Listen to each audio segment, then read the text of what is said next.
Motilal Oswal financial services, MOFS. ఇది జెప్టోలో 400 crores invest చేసింది. 400 కోట్లు జెప్టోలో ఇన్వెస్ట్ చేసింది. డీటెయిల్స్ చూద్దాం.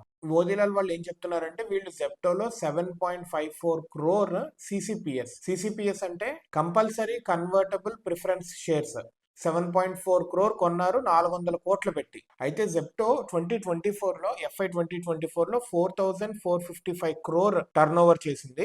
FY 2023లో 2,024 crore టర్న్ ఓవర్ చేసింది, which is an increase, double అయింది దగ్గర దగ్గర దాని టర్న్ ఓవర్. అదే FY 2022లో 140 crore ఉంది, అంటే 22లో 140, 23లో 24లో 4,454. సో చాలా significant increase of turnover అయితే ఉంది. సో ఇది అన్ని క్యాలిక్యులేట్ చేసుకునే ఉంటారు MOFSL వాళ్ళు, మోతీలాల్ వాళ్ళు. అయితే వీళ్ళు మోతీలాల్ వాళ్ళు ఏమంటున్నారంటే ఈ ట్రాన్సాక్షన్ అనేది రిలేటెడ్ పార్టీ ట్రాన్సాక్షన్ కాదు, it has been executed at arms length అంటున్నారు. అయితే ఆల్రెడీ మోతీలాల్ వాళ్ళు ఎగ్జిస్టింగ్ షేర్ హోల్డరే జెప్టోలో, ఇది కొత్తగా న్యూ ఎంట్రీ కాదు. ఆల్రెడీ జెప్టోలో వీళ్ళకి 48,720 సిసిపిఎస్ ఉన్నాయి. కొత్తగా 7.54 crore కొన్నారు. రౌండింగ్ అరౌండ్ ఇప్పుడు 8 crores ఉన్నట్టు వీళ్ళకి.